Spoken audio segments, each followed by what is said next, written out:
소돔 같은 거리에도 라는 제목으로 말씀을 전하겠습니다. 이제 초등학교가 지나고 이제 중학교, 고등학교 들어간 학생들은 이제부터 신문을 좀 읽기를 시작해야 됩니다. 신문을 읽어야 세상을 돌아가는 사정을 알게 됩니다.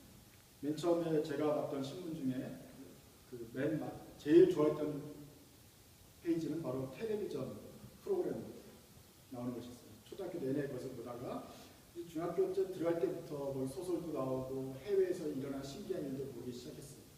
만화는 좀 어려웠습니다. 시사만 하기 때문에 정치면을 이해를 해야 알 수 있는 그 조크들이 나오기 때문에 무슨 소리인지 잘 몰랐어요. 그 다음에 좀 쉬웠던 페이지는 바로 사회면이었습니다. 신문의 사회면은 세상에서 일어나는 모든 사건, 사고가 일어났습니다. 불났다는 거, 어디서 교통사고에 나서 막혔다든지, 강도가 있었다든지, 은행을 털었다든지, 뭐 살인이 있다든지, 온갖 사건들이 많이 일어났습니다.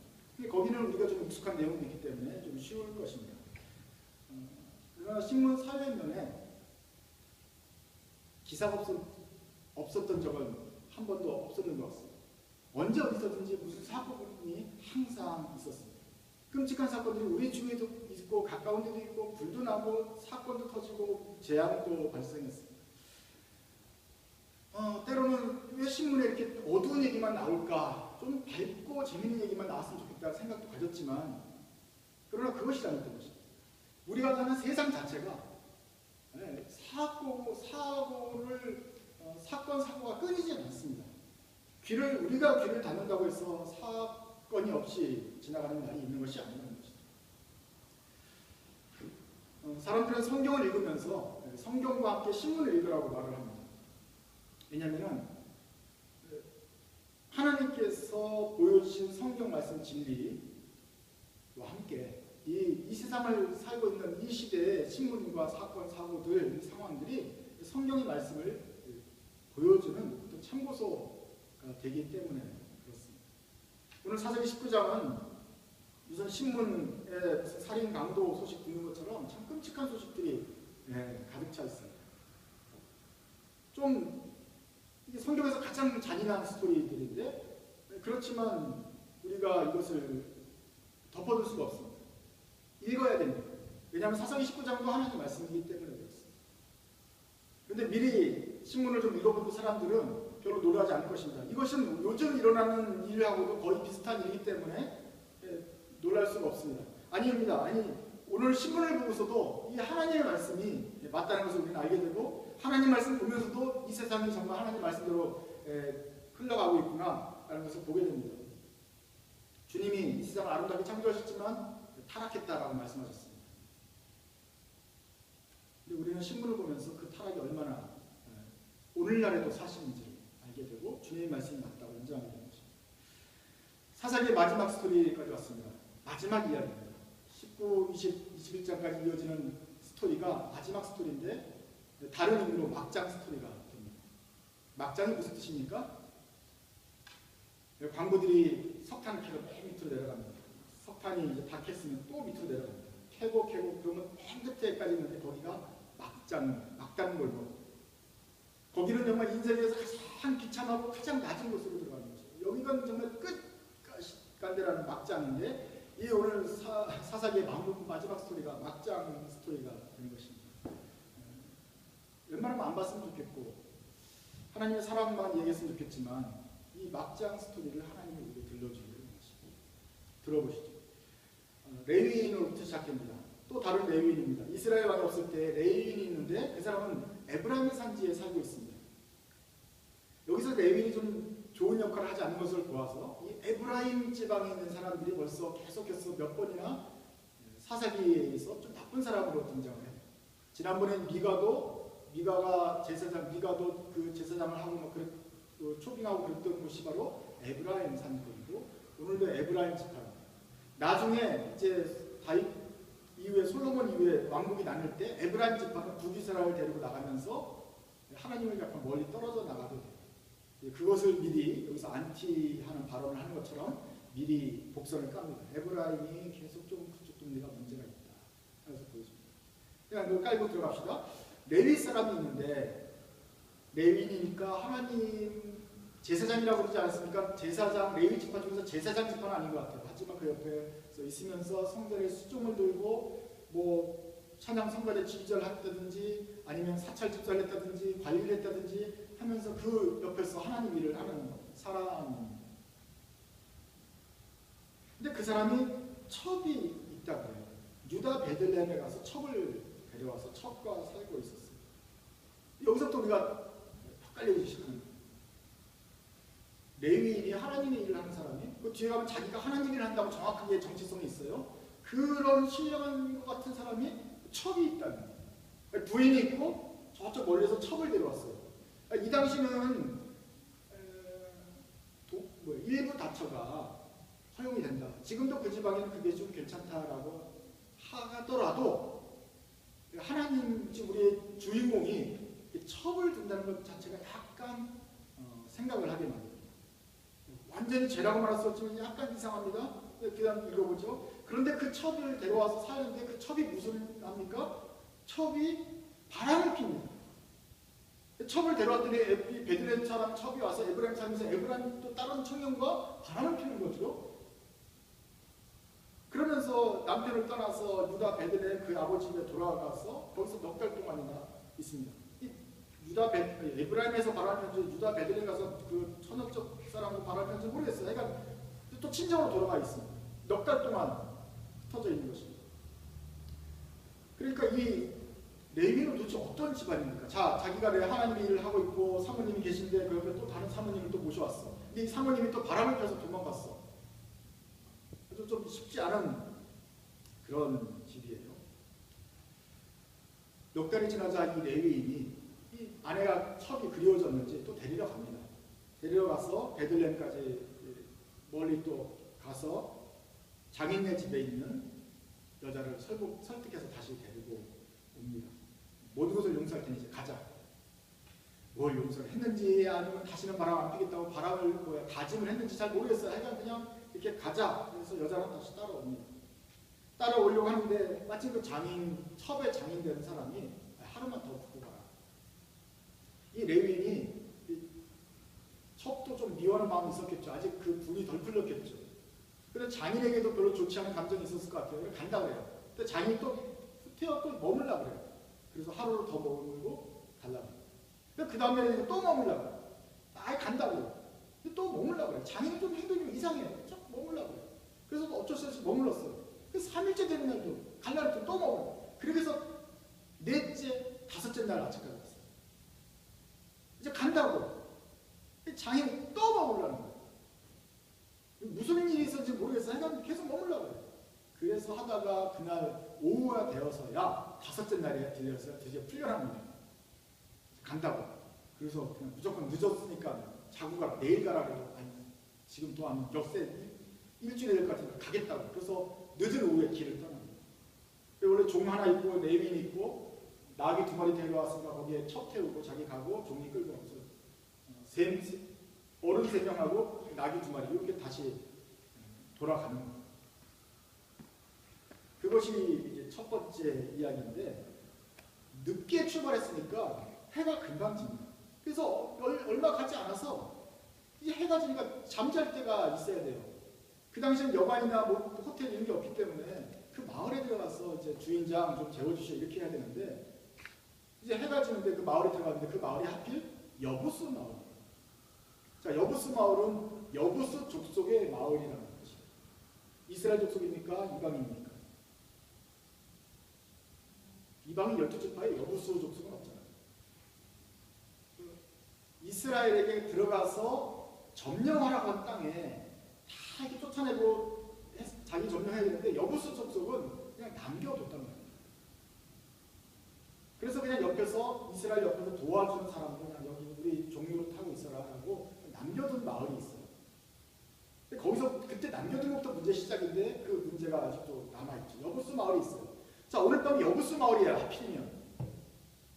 그래서 여기서 잘까요? 종이 이러니까 이 레위인이 이스라엘 사람이 이스라엘 지파에 살지 여부스 이방인 집에 들어가면 부정해지는 거야. 접촉하지 말아야 돼. 여기서 자지 말자. 더 가자. 그 어두워도 길을 갖다 계속 더 갑니다. 이 사람은 뭔가 레위인은 정말 레위인 같아요. 이스라엘이 하나님의 제사를 드리고 성전을 수발할 사람이 더러운 사람들하고 접촉하면 안 되거든. 그러니까 자기의 그 정결성을 유지하기 위해서라도 오늘 밤 거기서 앉았다 하고 더 깜깜한 밤길을 걸어갑니다. 그래서 도착한 곳이 기브아, 거기 베냐민 지파예요. 그러니까 이스라엘 지파죠. 자기의 우리 하나님의 백성을 찾아서 그가 거기서 이제 자려고 그 밤길을 걸어갔어요. 그러니까 이제 여기까지가 이제 이 이야기의 첫 번째 일부라고 한다면 이 레위인에 대해서 우리가 생각을 해봐요. 이 레위인은 어떤 사람입니까? 하나님을 수종드는 사람이고 섬기는 사람입니다. 근데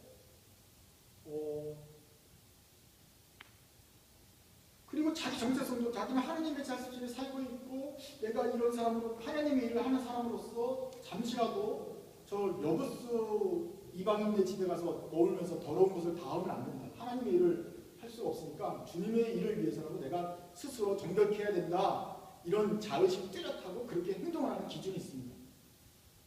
그러니까 훌륭한 것 같아요. 그러나 동시에 그 사람은 아내가 있고 첩이 있어요. 그 사람의 겉모습은 종교적인 의식은 뭐 직업적으로는 잘하고 있는데 속 행실은 첩을 뒀단 말이에요. 첩을 두는 게 죄는 아니라고 칩시다. 그 당시로는. 그런데 첩이 또 음행을 해요. 그러니까 집안 관리가 잘 안 돼요. 도망을 갔어요. 그러면 첩이 바라는 것은 무슨 화를 내든지 해야 되는데 그냥 또 은근슬쩍 가서 갑시다 하고 또 데려와요. 뭐 이런 자기가 해야 되는 직업적으로 종교적으로는 흠잡을 없지만 실제로 사생활에서는 질문할 것이 많은 그런 삶을 살고 있습니다. 그러니까 좀 위선적이죠. 조금 위선적인 것이 보이는데 그 뒤로 한번 더 가보겠습니다. 여부수의 집에 이방인의 집에서 머물지 않고 후퇴어 기브아 자기 족속을 찾아서 왔는데 그 기브아 마을은 인심이 사나워요. 머물러 가겠다라고 하는데 아무도 그를 맞아들이지 않습니다. 이스라엘 율법에서 하나님은 이방인 나그네와 고아와 과부 접대하라고 했어요. 나그네는 뭡니까? 지나간 여행객들입니다. 심지어 이방인이 와도 접대하고 먹을 걸 줘야 하는데 이건 동족 아닙니까? 동족인데 그것도 레위인이란 말이에요. 하나님을 또 섬기는 사람이니 더욱 더 잘 대접을 하고 일단 묵어가시라고 해야 되는 거예요. 그리고 이 종하고 레위인이 공짜로 먹는 것 때문에 자기 먹을 것과 양식과 우리 당나귀들이 먹을 것들 다 가지고 있다. 표를 안 끼칠 테니 잠만 재워달라고 했는데도 맞아들이는 사람이 없어요. 어쩌면 여부수의 집에 이방인 집에 가면 거기는 잘 때가 있을지 몰라요. 하지만 이 기브아 사람들은 인심이 나빠서 하나도 들여버리진 않아요. 이상한 사람들은. 이게 성경적으로 죄악입니다. 이거 하나님 율법을 어기는 거예요. 그럼 어디 가서 자라고? 황당한 일이 벌어진 것이죠. 잘 데가 없어요. 그런데 저기서 어떤 노인이 이제 일을 끝내고 돌아오면서 집으로 간 것입니다. 노인한테 만나서 얘기를 해요. 지금 잘 것이 없다. 왜 안 받아들이려고? 근데 노인이 마침 어디 사람입니까? 기브아에 살고 있는 노인이 어디 출신이에요? 16절. 저녁 때 한 노인이 밭에서 일하다가 돌아오니 그 사람은 본래 에브라임 산지 사람이야. 레위인이 어디 살고 있는데? 에브라임 사람인데. 하다 보니까 베델 사람이라. 그래서 이게 동양 사람인 걸 만난 거예요. 그래서 우리 집에서 재울 테니 들어와라. 제가 먹을 거 다 내겠으면 괜찮다. 다 내가 할 테니까 하라고. 이 에브라임에서 산지 출신 있는 이 할아버지가 기브아에 마침 살고 있다가 자기 고향 사람 만나가지고 걱정 없이 들어오라고 대접을 합니다. 원래 이렇게 다 대접을 하고 맞아들였어야 했던 상황이지요. 그런데 기브아에는 아무도 받아들이지 않고 유독 이 할아버지 하나만 받아들였다. 그런데 이 할아버지도 하필이면 같은 고향 사람이었기 때문에 이렇게 된 것이 아니겠는가. 그날 밤에 이제 밥을 먹고 환대를 받아서 좋은 얘기를 나누고 있는데 갑자기 또 밖에서 웅성웅성하면서 들어옵니다. 그 동네 깡패들이 새로운 낯선 사람이 막 재워달라고 그러다가 결국은 이 사람 집에 잡다는 소리를 듣고 와서 이 사람하고 내가 악수를 하려고 하니 내놓아라. 예. 이 사람을 능욕하겠다. 이 남자예요. 남자 깡패들이 남자를 욕보이겠다. 그러니 내놔라. 그래서 이 노인이 우리 집에 들어온 손님한테 그런 짓을 저지른 겁니다. 이 동성애가 연상이 되는 얘기인데 동성애가 문제가 아닌 거예요. 이 할아버지 문제는 손님 대접을 하는데 그렇게 지금 너희들 좀 안 된다 하고서 뭐라 그래요? 대신 내 딸과 이 사람은 첩이 있으니 여자 2명 있으니 얘네들을 줄 테니까 마음대로 능력을 하든지 하되 이 손님, 이 남자 손님에게는 너네들 그러지 마시오. 그러는 것이죠.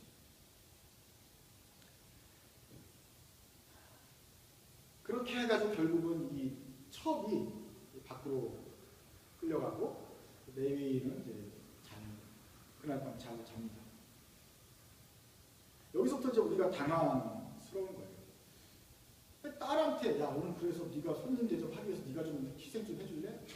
당신이 좀 해줄래요? 물어보지도 않습니다. 그냥 2명 있으니 좀 어떻게 하고 남자는 건드리지 말라 하는 것이. 여기서 우리는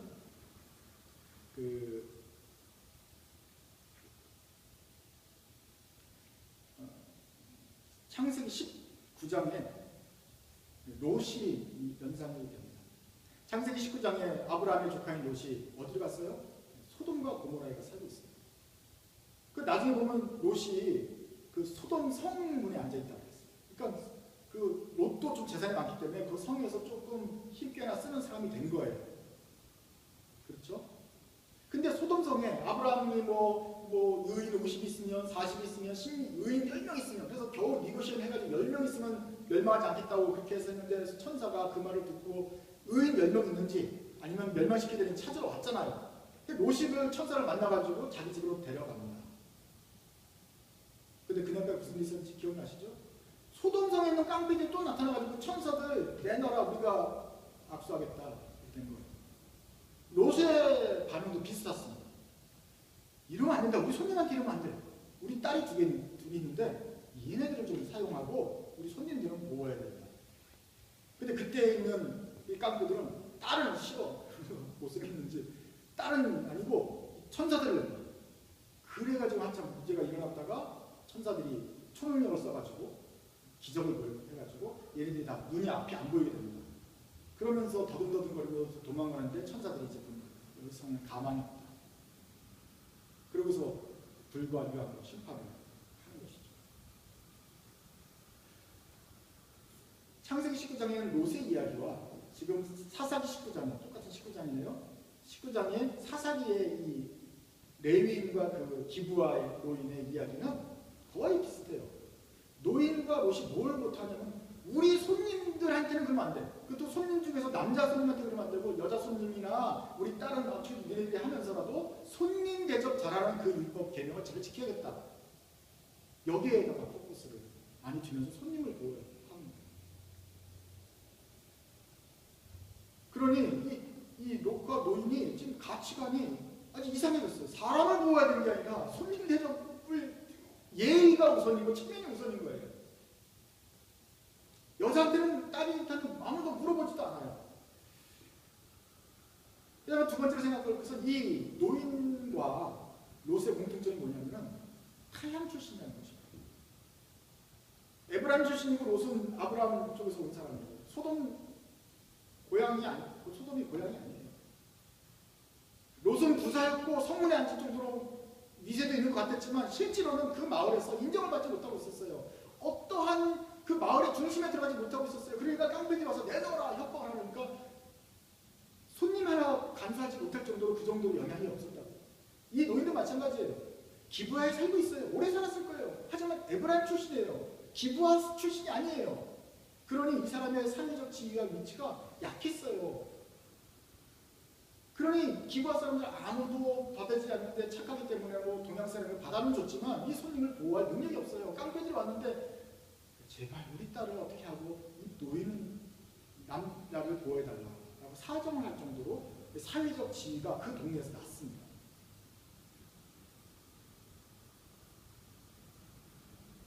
옛날에 제가 이제 이스라엘 갔을 때 그 사해바다 쪽을 이제 쭉 걸어갔는데 거기가 진흙과 지층이 다 눈에 보이죠. 근데 진흙층, 소금층, 진흙층, 소금층, 진흙과 소금이 버무려진 소금층이 쫙 계속 이렇게 깔려 있어요. 근데 그게 평평하게 깔린 게 아니라 무슨 뭐 급류가 흘러나든지 홍수가 났는지 그냥 지층이 꾸불꾸불하고 엎어지고 뒤퍼지고 막 정신이 하나도 없어요. 그래서 이게 수십 년 전, 수백 년 전에 무슨 큰 경변이 일어났는지 아니면 계속 무슨 홍수가 자주 일어났다가 또 그게 금방 또 말라가지고 했는지 어떻게 꼬불꼬불한 지층과 막 무슨 폭풍을 치는 그 모습 그대로 그냥 굳어져 있는 지층들이 허다합니다. 그래서 보면서 사람들은 누구나 다 소돔과 고모라가 정말 불과 유황으로 멸망을 받았다는 것이 연상될 정도의 지층, 지형들이 아직도 있어요. 그걸 보면서 우리는 소돔과 고모라 성이 멸망당한 이유를 우리는 생각을 합니다.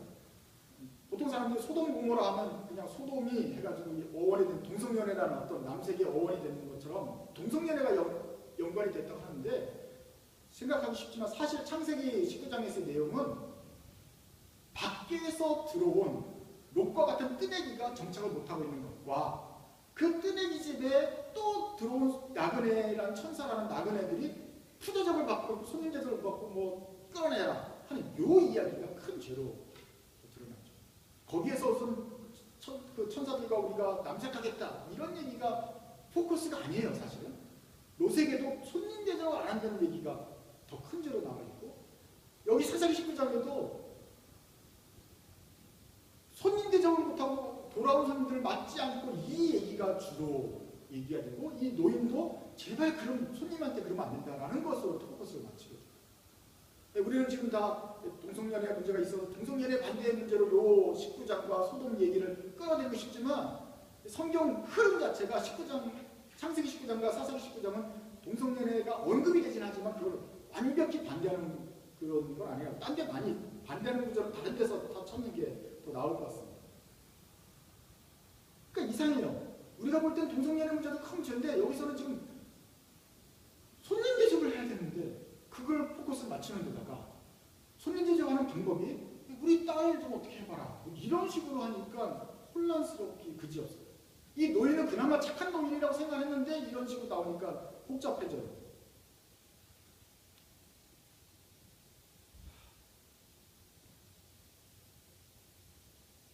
복잡해지기만 하면 좋은데 이것이 이제 비극으로 끝나니까 더 문제가 되는 것입니다. 이제 진짜 이 이야기는 그날 밤에 일어난 일들로 이어갑니다. 그날 밤에 첩은 밤새도록 그 깡패에게 능욕을 당합니다. 밤새도록 당합니다. 그래서 기진맥진해서 아침에 돌아오는데 기진맥진하여 집 앞에서 숨을 거두고 그 손이 탁 뭉치방에 있는 상태로 숨을 거둬요. 숨진 시간이 언제인지 몰라요. 하지만 새벽녘이었을 거예요. 아무도 그를 돌보지 않고 그냥 홀로 죽습니다. 아침에 이제 일어나서 레위인이 늦게 일어나면서 이제 가면서 문을 열고 보니 자기 첩에 손이 문지방에 딱 닿아 있고 죽어 있는 모습이 돼요. 죽었는지 모르죠. 힘들었네 하면서 일어나 가자 라고 말해요. 성경에 기록된 레위인의 말이 그거예요. 일어나 가자. 갈 길이 멀게 됐죠. 그날 밤에 자기를 대신하여서 나가서 수고한 그러다가 고생을 당한 이 첩에게 정말 기진맥진하게 죽었지 않는 거의 기절 상태로 누워있는 사람이라고 살아있다고 생각해도 수고했다, 미안하다는 말 한마디 없이 일어나 가자. 이러한 인간성은 어디서 나온 것입니까?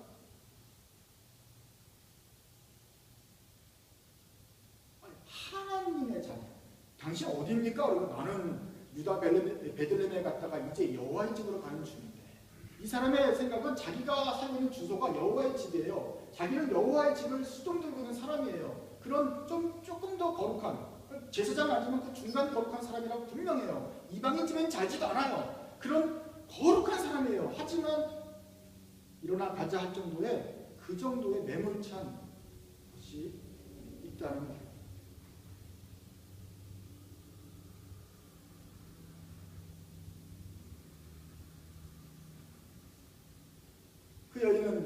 결국 죽은 걸 판명이 났습니다. 그리고 이 레위인은 이 여인을 시체를 가지고 갑니다. 에브라임 자기 집에 돌아가서는 여호와의 집이라고 하는 그 집에 돌아가서는 그때까지도 분을 이기지 못하고 이 악행을 고발하겠다 싶어가지고 전 이스라엘에게 택배를 보냅니다. 여인의 몸을 12토막으로 나눠가지고 각 지파별로 택배를 보냅니다. 자, 이렇게 해서 이 여인은 이름을 알 수 없는 레위인의 처 베들레헴 출신 여인, 한 번 행업을 해가지고 쫓겨났다가 다시 뭐 돌아온 그 여인은 이렇게 해서 삶을 마무리하게 됩니다. 어떤 사람이 이렇게 이 여인을 성경에서 나타난 성경 전체에서 가장 불행한 여인이라고 합니다. 남편 잘못 만나고 또 자기도 잘못한 것도 있고 결국은 시신이 12토막 나는 그런 사건. 순서를 한번 보세요. 누가 제일 높습니까? 기브아 동네에서. 기브아 남자 및 깡패, 심지어 깡패라도 가장 높은 최상위층을 차지하고 있고 그 밑에는 옆에 동네 출신 남자 혹은 나그네 남자, 지나가던 행인 남자, 그 밑에는 또 남자겠죠. 옆에 있는 여부수 족속 남자. 맨 밑에 지금 누가 있습니까? 자기 딸과 첩은 맨 밑에 층에 있습니다. 거기는 의견을 물어볼 필요도 없고 의사를 물어볼 필요 없고 그냥 나가서 손님 대접하는데 네가 좀 방패가 좀 되더라. 그냥 방패가 되면 돼야 되는 것처럼 여겨져. 이것이 우리가 구약 성경 사사기 19장에서 보는 위계 질서 같아요. 그래서 사람들이 이것을 보면서 또 이러한 것을 보면서 하나님을 많이 오해하는 거죠. 야, 저 구약사는 이스라엘 사람들이 이 정도밖에 안 되나? 여자를 이렇게 핍박하고 여자의 인권을 갖다 모독하는가? 그러나 우리가 제대로 봐야겠죠. 이것이 하나님께서 원하시고 하나님께서 명하신 방식입니까?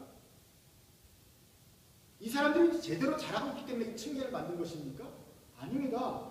하나님의 모세오경에서는 나그네를 대접하라 할 정도니까 심지어 우리 민족은 얼마나 잘해야겠어요.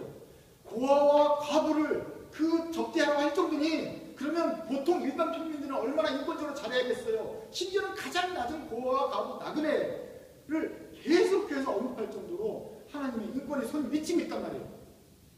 그것이 주님의 율법의 정신이었다고요. 정신일 뿐만 아니라 규정이었다고요. 그러나 사사기 들어와서는 아무도 그걸 지키지 않고 헌신자처럼 버리고 뿐만 아니라 남자, 이방인 남자, 그리고 생각도 없는 여자들, 생각을 물어볼 필요 없는 여자들, 그냥 첩이 그렇게 죽어도 12토막을 내도 괜찮은 사람으로 치부해버렸단 말이에요. 하나님의 생각은 전혀 다른 생각이에요. 구약에 나오긴 하지만 이건 구약의 정신이 아니고 이 사람들이 얼마나 하나님을 떠났는가를 보여주는 상황이죠. 우리만 속상한 게 아니라 우리만 열받는 게 아니라 하나님도 지금 열받는 상황이라고 지금 보여주는 것입니다. 그러니까 주님을 오해하면 안 되고 이 사람들이 지금 하나님 뜻을 행한다고 착각을 하면 안 되죠. 이러한 것은 하나님의 정신이 아니고 남자들이 위에 있고 여자들은 밑에 있는 것은 이건 정글의 법칙입니다. 정글에서는 코끼리 남자, 기린 남자, 뭐 치타 남자가 있고 그 다음에 여자들이 있는 거 아니에요. 이 정글에라서 있을 법인데 이것은 하나님에게서는 있을 수 없는 법이다. 착각하지 말자. 근데 이게 왜 주님이 이걸 보여주느냐? 타락했다고. 사람이 타락하면 이 정도까지 간다고. 무슨 뭐 꾸며서 보여주는 게 아니라 이 정도까지 타락한다고 우리한테 정확하게 보여주는 것입니다. 이게 성경에만 있습니까? 신문 펼치면 똑같은 이야기가 그대로 있지 않습니까? 물론 산불이 나서 자연적으로 일어나는 분도 있겠지만 우리 사람들이 얼마나 잔인하게 사람을 이 기브아 사람들처럼 대합니까? 권력이 우선이고 힘이 있으면 되고 권력도 있고 힘도 있고 고향 사람이면 제일 높은 되고 그나마 태양에서 오면 두 번째 차지하고 이런 순서가 이 세상의 위계 질서다. 그러나 하나님은 그게 아닌데 이스라엘은 하나님의 백성인데 하나님의 법을 따르기보다는 지금 세상의 법 그대로 따라하고 있다. 이것을 아주 분명하고 아프게 보여주고 있죠. 이야기가 아직 안 끝났습니다. 자, 그렇게 해서 이 레위인은 아내를 12토막 내가지고 택배를 보냈어요. 자, 택배를 받은 이스라엘의 각 지파 원로들과 장로들은 어떤 반응을 보였습니까? 세상에 이런 일은 출애굽 이후로 지금까지 본 적도 들은 적도 없다 하면서 크게 분노합니다. 세계라, 왜 분노하지? 아니, 사람을 12토막을 내면 어떻게 잘랐다는 거야? 그게 아니에요. 피가 뚝뚝 떨어지는 택배 상자를 받았기 때문에 분노한 게 아니라고. 왜 분노했어요? 이 여인 그 증거물과 함께 보내온 편지가 우리가 하나님의 레위인이 기부하에서 잘라들 때 기부하 사람들이 우리를 접게 하지 않고 푸대접으라고 밤에 막 끌어내려고 그래가지고 내가 겨우 살아다 나왔다. 그 증거가 이 여인이다. 소품. 그걸 보면 저 같으면 아니 이렇게 신체를 훼손하냐 막 그래 열받았어야 되는데 이런 거는 본 적도 없고 들은 적도 없고 사실 그게 들은 적도 없는데 이스라엘 12지파 모든 장로들과 지도자들이 분노한 것은 왜 나는 적게 하지 않았느냐 기부하 사람들아 이걸 열받은 거예요. 아니 어떻게 손님이 그것도 하나님의 사람 그 일을 하는 사람이 와서 못 구고 왔는데 거기다가 끌어내라 이런 짓을 할 수가 있냐. 기부한 나쁜 놈들이네. 그 기부한 깡패들 정말 혼나야겠네. 온 이스라엘 들고 일어났다. 들고 일어났다는 자체가 정말 듣도 보도 못한 일이에요. 이렇게 이스라엘 전체가 가치 판단이 지금 엎어져 있어요. 어디서 화를 내야 될지, 어디서 화를 내야 될지, 어디서 분노해야 될지를 헷갈려하고 있어요. 그러니 지금 레위인도 지금 분노한 게 그거예요. 우리 부인을 처벌을 갖다 욕보했다는 게 아니라 왜 나그네를 접대하지 않냐고 화를 낸 거고 그걸 두통을 낸 거고 이스라엘 전체도 그것 때문에 분노해요.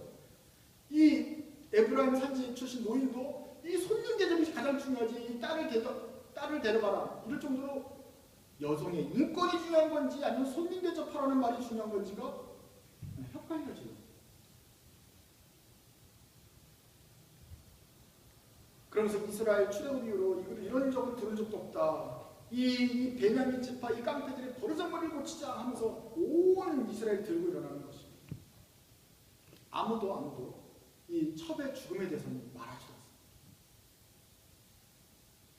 않습니다. 첫 번째 스토리는 얼마나 이 하나님의 제사장이라는 사람이 막 첩도 두고 음행한 또 그걸 다시 또 데려오고 그러면서도 자기는 또 여부스 지파에서 안 자겠다고 음행을 한 연인하고 또 다시 잘 거라고 하면서 여부스 지파에서는 내가 하룻밤 묵어가지 않겠다 이런 좀 기묘한 밸런스를 보여주면서 위선을 고발한다면 이 세 번째는 이스라엘 전체가 지금 판단 기준이 흐려졌다. 아니 뒤집어졌다. 정작 분노해야 될 것은 분노하지 않고 안 분노해야 될 것은 막 크게 분노하고 전쟁을 하자 막 이러면서 나서요. 예수님께서 하신 말씀이 비슷한 거예요. 너희들이 낙타는 삼키고 하루살이는 걸러내냐? 눈에 든 티끌을 보지 않고 남의 눈에 기둥 자기 눈에 기둥을 뽑지 않고 자기 남의 눈에 티끌을 보냐? 이게 지금 바리새인들이 해가지고 예수님 혼난 것처럼 이 사람들이 지금 어디서 화를 내야 될지 아니 진짜 예수님 하나님께서 말씀 계명 중에서 가장 중요한 게 무엇인지를 까먹고 나그네 접대해야죠. 하라 그랬죠. 그러니까 나그네 접대하는 것에서만 지금 다 같이 들고 일어나는 모습을 보여준다. 그래서 막장인 거죠. 이러한 막장 드라마 도덕정신이 없어지고 있는데 뒤집어지고 감정은 왜곡되고 하나님의 사람이라고 하니 여자가 죽었는데도 그냥 집에 일어나서 가자 아주 쌀쌀맞은 태도를 보여주고 분노를 잘못 다른 데서 하고 엉뚱한데 화풀이하는 것 이게 레위인뿐만 아니라 이스라엘 전체가 똑같은 패턴으로 막장을 가고 있다는 것을 보여주고 있습니다. 그러면서 동시에 창세기 19장에 롯이 소돔성에서 당한 그 나그네로서의 고난 그래서 동시에 같이 보여주고 있습니다. 이것이 창세기의 소돔성에서만 있었던 일입니까? 아니면 사사기 19장의 기브아에서만 있었던 일입니까? 똑같고 비슷한 일들이 오늘날에도 일어나고 있지 않습니까? 오늘날 우리가 살아갈 세상 아론이가 잠에서 깨어서 또 걸어가야 되는 이 세상이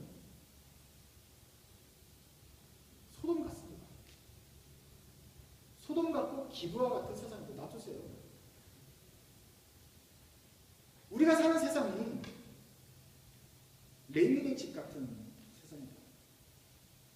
우리가 바라보고 있던 지도자들이 바른 판단의 기준을 가지고 하나님께서 하는 사람들이 일하기보다는 엉뚱한 데서 화를 내고 엉뚱하게 해결하는 이스라엘의 지도자와 비슷하다. 이것이 무리한 예측입니까? 아닙니다. 3,000년 전에 사사기에서도 그랬고 예수님 시대에도 그랬고 지금도 그렇고 앞으로도 계속해서 세상의 가치관은 세상이 완전히 타락한 건 아니에요. 타락하지 않고 막 화도 내요. 이래서는 안 된다. 손님 대접 이러면 안 된다. 분노도 하지만 엉뚱한 데서 분노하고 하나님이 말하는 것을 중요한 건 안 지키고 중요하지 않은 것을 지키면서 계속 왜곡하는 모습이 계속될 것이다. 이게 바로 우리가 사는 소돔 같은 세상입니다. 무자비하고 문란하고 불공평하고 타향에서 온 사람을 대접하지 않으며 힘으로 억누르려고 하고 그 힘을 억누르기 과시하기 위해서는 어떠한 여인 어떠한 사람이라도 그저 소품처럼 써버리는 것이 이 세상의 법칙이다. 이게 동물의 왕국이다. 이게 타락한 인간 사회의 모습이다 라고 보여주는 것이죠. 그러니까 여러분들이 이제 커가지고 세상으로 나가려면 여러분이 나가는 것이 하나님께서 나를 위해서 준비한 파라다이스와 장미 정원이 아니고 소돔거리라는 걸 여러분 똑똑히 알고 있어요. 여러분은 거기 가면 나그네잖아요. 아무도 여러분을 맞아들지 않습니다.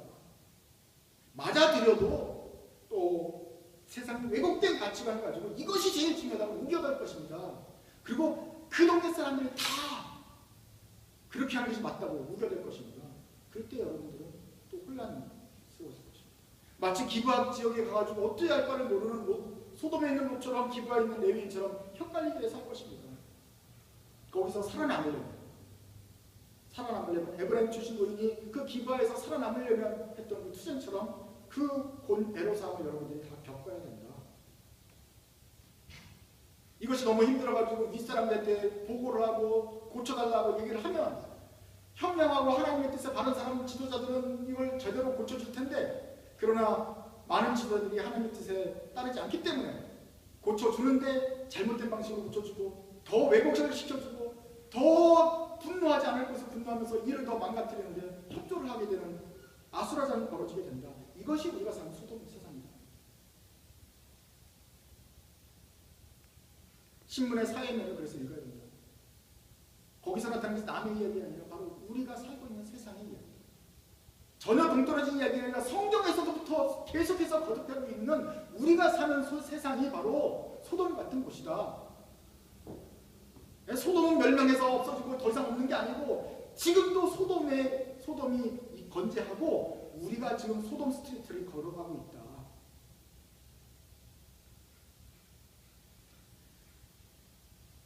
졸업하기 전에 이 세상을 나아가기 전에 여러분이 갈 곳이 소돔거리라는 것을 분명하게 알고 가야 합니다. 그리고 여러분들도 주일을 끝나고 다시 월요일을 맞으면 우리가 살아가는 길이 바로 소돔 세상이다. 단단히 마음의 채비를 하고 영적으로 무장을 하고 나가야 됩니다. 정리하면 세상은 위선적이죠. 세상은 폭력적이죠. 세상은 약한 사람의 인권 생각하지 않습니다. 그리고 세상의 가치 기준은 뒤집어졌습니다. 하나님도 분노하시죠. 하나님의 공의로 분노하지만 세상은 쓸데없는 걸로 분노합니다. 자기 생각에 옳은 대로 화를 냅니다. 정작 분노할 것은 침묵하고 그냥 봐야 할 것은 분노합니다. 낙타는 삼키고 하루 종일 걸려냅니다. 눈에 박힌 들보는 보지 않고 티끌을 괴로워합니다. 하나님의 마음을 알고 그 율법을 따라가자 이렇게 했던 우리 아이들에는 이런 소돔 같은 세상에서 혼란스러워하고 곤란해합니다. 정의로 할 것은 침묵하고 사소한 것은 분노하는 이런 세상에서 우리가 어떻게 살아야 됩니까? 그런 세상에서 공부를 하면서 자라야 됩니다. 그러니 학생들이 어느 순간에는 우리가 잘못한 건가 세상이 잘못한 건가 혼란에 빠지게 되죠. 어른들도 그렇게 고민하는데 혼란스러운데 우리 아이들은 그렇지 않겠습니까? 이런 세상 소돔 같은 거리를 살 때 그럼 우리는 어떻게 걸어가야 될까요? 이 소돔을 살아가는 우리는 어떻게 살아야 될까요? 첫째로는 하나님 말씀을 믿으십시오. 여기서 말하는 하나님 말씀, 내가 너를 지키겠다 이런 말씀이 아니고, 내가 이 세상 아름답게 타락했지만, 아름답게 창조했지만 너희가 죄를 범해서 타락했다. 모든 사람이 죄를 범했다는 그 말씀을 믿으라는 거예요. 물론 하나님의 아름다운 창조도 있지만 거기만 포커스 말씀이 아니라 정말로 이 세상은 타락했다. 모든 사람이 죄를 범해서 하나님의 의에 이르지 못한다라고 선언하신 그 말씀을 믿으십시오. 긍정적이고 적극적인 사고방식을 가지기 때문에 이 세상은 행복하고 누구든지 결심하면 될 거야 이렇게 생각하지 마십시오. 주님의 말씀을 제대로 믿으십시오. 모든 사람이 죄를 범했고 이 세상은 타락에 빠져 있습니다. 구제불능입니다. 주님의 말씀을 제발 믿으시란 말이죠. 하나님이 영원하시고 참되십니다. 그래서 그 하나님이 하신 말씀도 영원하고 참된 것입니다. 하나님이 이 세상은 악하다, 구제불능이다, 죽었다라고 말씀하십니다. 우리는 하나님의 좋은 말씀, 착한 말씀을 믿을 것이 아니라 하나님이 이 세상을 향한 심판의 말씀을 분명히 믿어야 됩니다. 이런 19장 같은 이런 타락한 세상을 하나님이 심판하시는 게 마땅하지 않습니까? 그리고 이런 세상이 바로 우리가 사는 세상이면 이 세상은 멸망받아 마땅한 것입니다.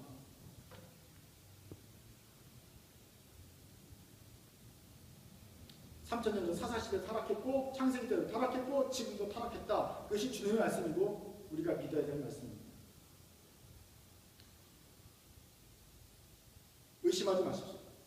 헛된 희망을 품지 마십시오. 이 세상은 주님의 진노에 녹아 없어져야 됩니다. 두 번째 우리가 믿어야 할 것은, 그래서 이 세상에 구세주가 필요하다는 말씀입니다. 아무런 희망이 없기 때문에 그래서 예수님께서 오신 것입니다. 아무런 희망이 없기 때문에 도무지 찾아볼 수가 없기 때문에 예수님께서 직접 오셔서 하나님이 내려오셔서 직접 죽으신 것입니다. 그 정도로까지 절망적이었던 것입니다. 다른 아무런 어떠한 더 쉬운 일이 있었다면 주님이 직접 오시지 않았었겠지만 그것 외에는 길이 없는 상황이었기 때문에, 그 정도로 썩었기 때문에 주님이 오신 것입니다. 우리 스스로는 제대로 설 수도 없고 고칠 수도 없습니다. 사회를 개혁할 수도 없고 시간이 지나면 나아지지도 않을 것입니다. 오직 예수님이 오셔야 해결할 수 있는 문제, 대대적으로 수술을 해야 되는 것입니다. 우리 기독교인이 뭘 바랍니까? 그 천국이 오기를 바랍니다. 이 소돔 같은 세상은 마치 유황불을 멸망한 것처럼 멸망을 하고 다시 새로운 성을 주님께서 재창조하시지 않으면 희망이 없다. 주님 그 나라가 빨리 오시옵소서 라고 구세주를 기다리는 것입니다. 예수님이 오시면 우리 가운데 천국이 오는 것입니다. 예수님의 다른 이름이 바로 임마누엘입니다. 하나님이 우리와 함께 계신다. 하나님이 우리와 안에 오셔서 함께 계셔야 이 소돔 같은 거리가 천국으로 변하게 되는 것입니다. 그래서 우리는 날마다 주님께서 다시 오시기를 구세주가 필요하다고 외치는 것입니다. 세 번째로는 우리가 소돔의 길을 걸어가는데 이미와 아직 사이를 걸어가야 되는 것입니다. 소돔 길을 걸어가면서도 소망을 가지고 걸어가야 된다. 소망을 가지고 걸어가면서도 여기가 소돔이라는 것을 알고 걸어가야 된다. 우리의 현실을 잘 알자는 거죠. 미래를 확신하자는 거죠. 미래를 확신하면서 동시에 우리의 현실도 알자는 것이죠. 분명히 천국을, 하나님 이 세상을 사랑하시기 때문에 천국을 만드실 것입니다. 그러나 그냥 되진 않습니다. 예수님께서 오셔서 천국이 이미 이르렀다고 말씀하셨습니다. 그러니까 예수님께서 오신 것 자체가 천국이 임하신 것입니다. 크리스마스를 기념하는 그때부터 이제 천국이 이 세상에 구세주가 오셔서 우리의 천국을 경험하기 때문입니다. 소돔에 이제 희망이 생겼습니다. 천국이 이미 이르렀습니다. 그러나 예수님께서 돌아가시고 교회를 통해서 개혁하시고 이제 재림 때 다시 오실 때 천국을 완성케 하실 것입니다. 그래서 진짜 이 세상을 완전한 천국으로 만드실 것입니다. 그때야 되면 소돔이 영원히 완벽하게 멸망받을 것입니다. 천국은 이미 임했습니다. 그러나 아직 다 온 것은 아닙니다. 그래서 이것을 요약한 말이 already but not yet 이라는 말입니다. 천국이 왔어요. 그래서 우리 마음에 기쁨이 조금 있어요. 그러나 우리가 살고 있는 세상은 아직 소돔이에요. 이것이 이미와 아직이에요.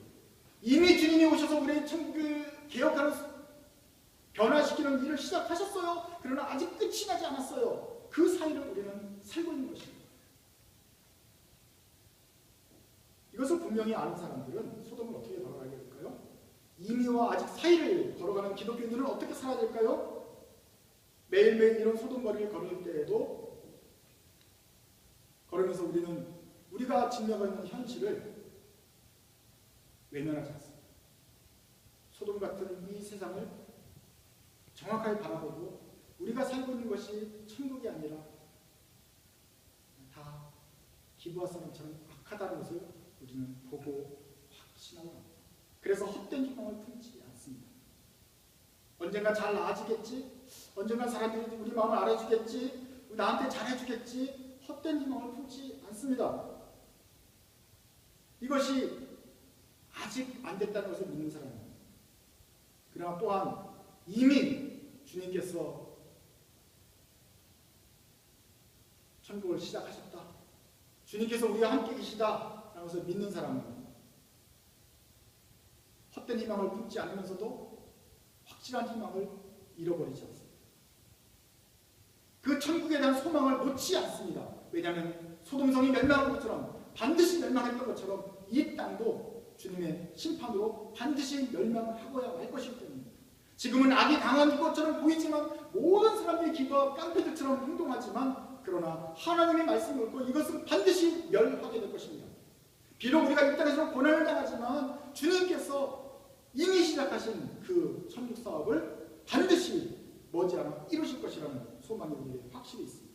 그러므로 우리는 헛된 희망을 품지 않으면서도 확실한 희망을 붙잡고 가는 것입니다.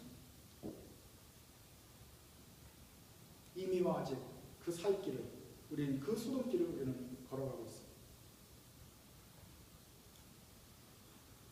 그렇기 때문에 어쩌면 우리는 이 거리에 영향을 받아서 우리도 어쩌면 완벽하게 깨끗하게 가지는 못할지 모릅니다. 연탄 가게 들어가면 연탄 제가 뭐 향수 가게 들어가면 향수 향기가 몸에 밴다면서. 그런데 우리가 걸어가고 있는 곳은 소돔거리니까 무슨 냄새가 배겠습니까? 우리도 어느 순간에 더러워질지 모릅니다. 그래서 아직 완전한 세상이 되기 전까지는 우리도 조금씩 부족한 것이 보일 것입니다. 그러나 여러분, 그것이 우리가 봐야 될 길입니다. 이 소돔 같은 거리를 걸어가라고 주님이 부르신 것입니다.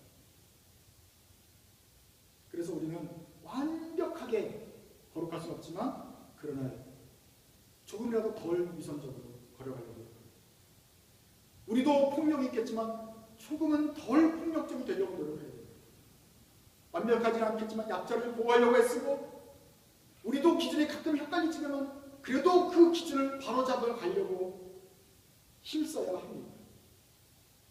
그렇게 해서 한 걸음 한 걸음 이 소돔 같은 거리를 걸어가시는 여러분 되시기 바랍니다. 아마 외로울 것입니다. 아마 힘들 것입니다. 왜냐하면 이 땅은, 이 소돔 땅은 우리의 고향이 아니기 때문입니다. 타향살이는 소돔 사람들로부터 배척을 받을 것입니다. 그러나 기억하십시오. 반드시 이기고 말 것입니다.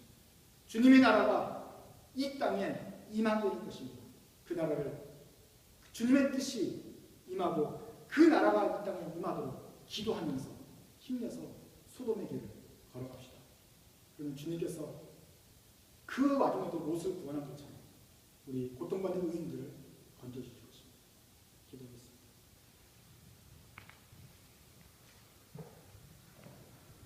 하나님 아버지, 저는 이 땅에서 주님의 은혜 가운데 살면서 가족이 주는 평안함, 또 친구가 주는 위로, 그리고 우리 삶 속에서의 아름다운 모습들을 바라보며 살았습니다. 그런 은혜가 있어서 참으로 감사합니다.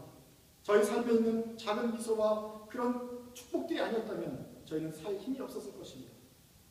그러나 주님, 오늘 우리 말씀을 통해서 우리가 사는 세상이 얼마나 철저하게 타락했는지 다시 한번 보여주신 주님, 저희가 세상에 부조리하고 어그러지고 소돔 같은 이 모습을 외면하지 않도록 도와주옵소서. 마치 모래 속에 머리를 박고 두려워하지 않는 꿩이나 타조처럼 그렇게 편협한 시각 갖지 않도록 도와주옵소서. 우리가 처한 이 소돔 같은 세상을 똑똑히 직면하고 여기에서 우리는 무엇을 향하여 부르심을 받았는지 깨닫고 용감히 걸어가는 저희들 되게 하여 주옵소서. 순진하지도 않게 하여 주시고 그렇다고 교만하지도 않게 하여 주시고 하나님께서 이 땅에 주신 그 천국을 바라보면서 끝까지 그 소망 붙잡고 오늘도 용감히 걸어가는 저희들 되게 하여 주옵소서. 주님, 세상이 어지러운 것을 알면 알수록 저희는 주님의 도우심이 필요합니다. 두렵습니다. 성령께서 오셔서 우리의 두려운 마음을 붙잡아 주시고 지혜를 주시고 이 세상에서 어떻게 지혜롭게 행동하며 주님의 길을 좌로나 우로나 치우치지 않고 걸어가야 되는지 가르쳐 주옵소서. 그래서 소돔성에서 고통받는 이 인을 살펴주시고 건져주셨던 그 주님의 은혜를 저희가 날마다 경험하면서 살도록 도와주옵소서. 예수님의 이름으로